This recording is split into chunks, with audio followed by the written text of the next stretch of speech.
শবে বরাতের পয়লা রোজা।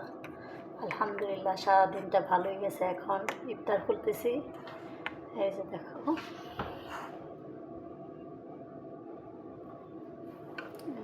ইফতারি খুলতেছি। খেজুর, সাদা ভাত আর পানি। বিসমিল্লাহির রহমানির রহিম।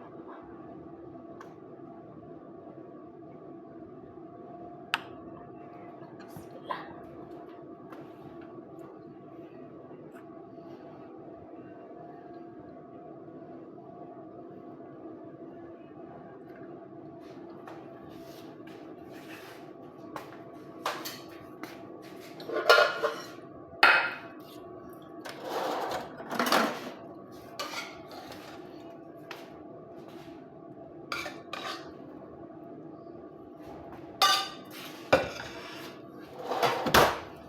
ভাতটাও বেশি নেই, দেখি একটু রুটি খাবো। তবে আমাদের সাথে খাবারটা শেয়ার করি।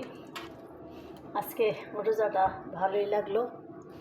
আল্লাহ জানি আজকে রোজাগুলি করবার তৌফিক দান করে। তোমরা সবাই আমাদের জন্য সুস্থতা দান করো। প্রবাসের মাটির রোজা কীরকম হতে পারে এটা যারা থাকো তারাই বুঝতে পারবা।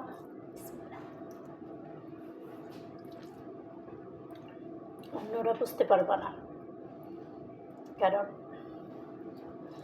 যাদের যে কাজ করতে না পারে তারা কিন্তু সেই জিনিসটা অনুভব করতে পারে না বা বুঝতেও পারে না।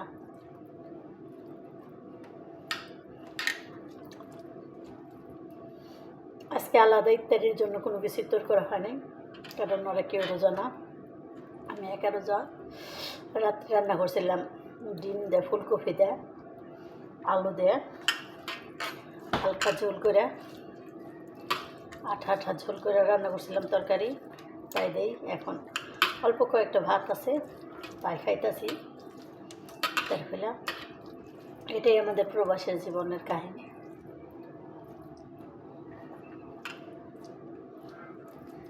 আমাদের প্রবাসীদের এটাই তাদের জীবনের কাহিনী।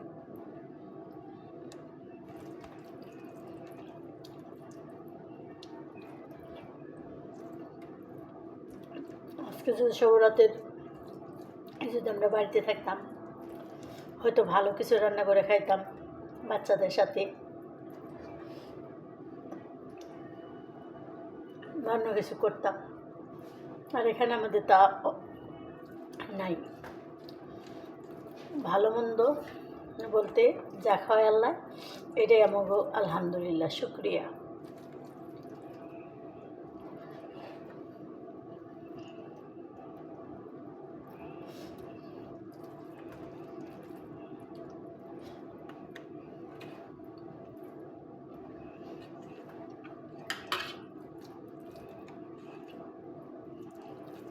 আমাদের দেশে হয়তো ভালো জিনিসগুলোই রোজার মাসে বেশি খাবো।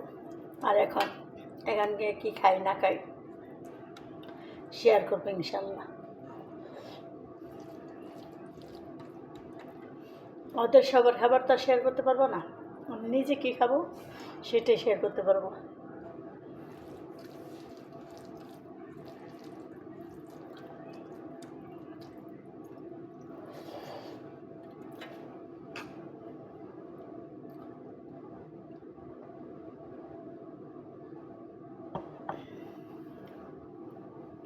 তবে তোমরা যে আমার ভিডিওটা দেখো, অনেক কষ্টের সাথে ভিডিওগুলি করি, তোমরা একটু কষ্ট করে শেয়ার করো, লাইক কমেন্ট করো, সাবস্ক্রাইব করো। কারণ একটু প্রবাসী বোনকে একটু হেল্প করো। মানুষকে টাকা পয়সা দিয়ে হেল্প করতে হয় না, কিছু কিছু মানুষের নিজের একটা ইদাও হেল্প করা যায়। যেমন একটা আমার লাইক কমেন্ট শেয়ার করলে আমার এটা একটু হইলে বাদে তবু আমার একটু শান্তি লাগবে।